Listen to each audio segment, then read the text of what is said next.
बनाए। मेरे भाइयों, ईद की नमाज चूंकि साल में सिर्फ 2 मरतबा पढ़ी जाती है, इसलिए बहुत सारे मुसलमानों को इसका ख्याल नहीं रहता कि नमाज ईद किस तरह से पढ़ी जाए। हालांकि जैसी बाकी नमाजें हैं बस वैसे ही ये नमाज भी पढ़ी जाती है, बस 2-3 मामूली फ़र्क हैं, इसके अलावा कोई बड़ा फ़र्क नहीं है। तो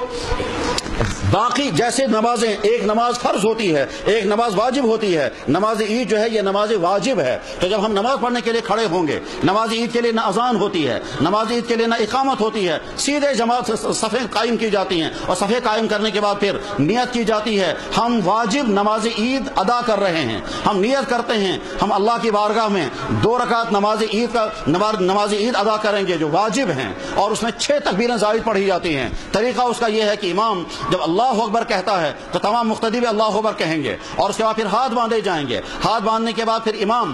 पहले तो तकबीर पढ़ेगा,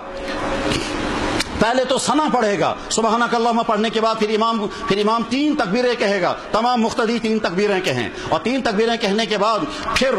इमाम क़िरात करेगा, क़िरात मुकम्मल हो जाएगी, फिर रुकू होगा, फिर सजदा होगा, फिर अगले रकात के लिए जब खड़े होंगे तो पहले क़िरात को की जाएगी, और क़िरात करने के बाद फिर जब क़िरात से फारिग हो जाएंगे और रुकू करने का वक्त आएगा तो इमाम रुकू की तकबीर नहीं कहेगा, बल्कि इमाम खड़ा खड़ा अल्लाहु अकबर कहेगा, तमाम मुक्तदी भी खड़े खड़े अल्लाहु अकबर कहेंगे, और ये 3 तकबीरें होंगी, और चौथी तकबीर पर इमाम रुकू में चला जाएगा, मुक्तदी भी रुकू में चले जाएंगे, और उसके बाद सलाम फेरने के बाद पहले खुतबा पढ़ा जाएगा, नहीं सलाम फेरने के बाद मुख्तसर दुआ होगी, और मुख्तसर दुआ होने के बाद फिर खुतबा पढ़ा जाएगा। यह खुतबा सुनना जरूरी है। उस खुतबे में यही अहकाम बयान किए जाते हैं जो अल्लाह के नबी अलैहि सलाम ने इरशाद फरमाए आपने अपने अहादीस मुबारका में। बस वही खुतबा जो अल्लाह के नबी अलैहि सलाम पढ़ा करते थे उसका ज़हन में रखना चाहिए कि आज जिस तरह से खुतबा पढ़ा जा रहा है इसी तरह से कभी मदीना तैयबा में मुसलमान बैठे हुए होते थे मैदान के अंदर, और अल्लाह के नबी मिंबर पर खड़े होकर के खुतबा पढ़ते थे, क्या मंजर होता होगा वो, कैसी अल्लाह की तरफ से रहमतें उतरती होंगी, कैसे फरिश्ते चारों तरफ खड़े रहते होंगे, और मुसलमान खवातीन तक वहां मौजूद हुआ करती थी। खुतबा का मुकम्मल होने के बाद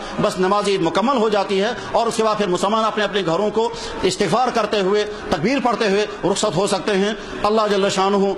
हमारे इस ईद को हमारे लिए दीन के मुस्तहकम होने का जरिया बनाए, हमारे मुस्तकबिल की जिंदगी में हिदायत के पुख्ता होने का जरिया बनाए, और हमारे हर शोबे जिंदगी में दीन के मजबूत होने, दीन के फैलने और दीन के मुस्तहकम होने